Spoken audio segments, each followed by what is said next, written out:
Idag håller jag på med cosplay för att jag älskar att skapa dräkter. Hur roligt är det inte att liksom skapa någonting som inte existerar?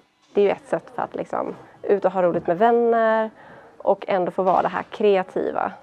Jag har aldrig varit en sitta vid datorn person, utan jag har ju alltid suttit vid maskinen eller suttit och pysslat med papper och penna eller suttit och ritat. Så jag älskar att jobba med mina händer, så att det betyder väldigt mycket. Att vara kreativ och skapa.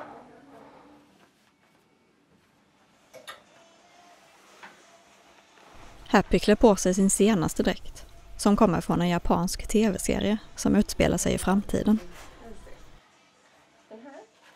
Armen är byggd av EVA foam och även kontaktlim och massa spandextyg. Så då har jag limmat både tyget och foamen och sen dragit tyget över varje del. Tog sin tid, men det blev ändå väldigt lyckat resultat.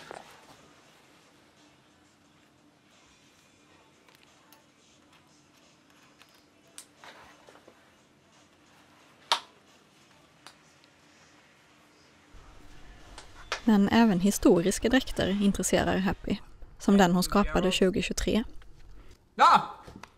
Oh, it was just you. I thought it was another prank by Geralt. But no more talking about that. Let me guess.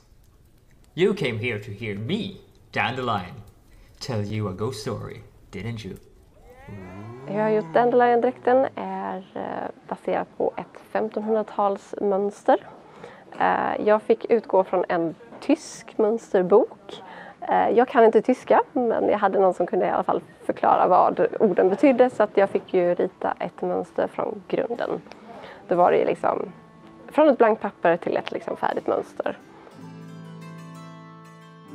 Jag hade inte sytt 1500-talskläder innan som är dublé, pluderhosorna och sen liksom ha med det här skrytpåsen som är alltid så kul.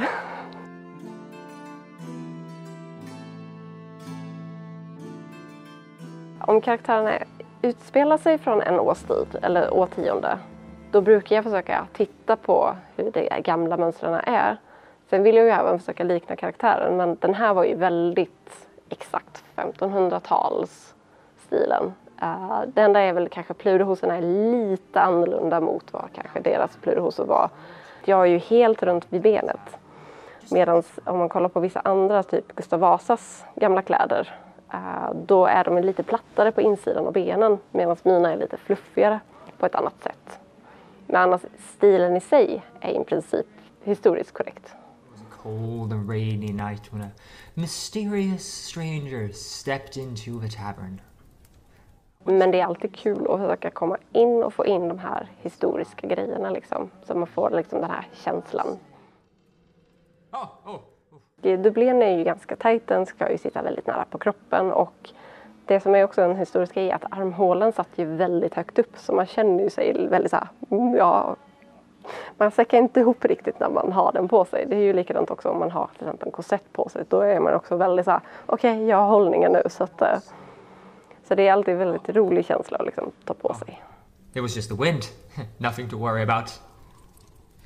Where was I? Right. Men sen är det alltid skönt att ta av sig efterhand när man är färdig.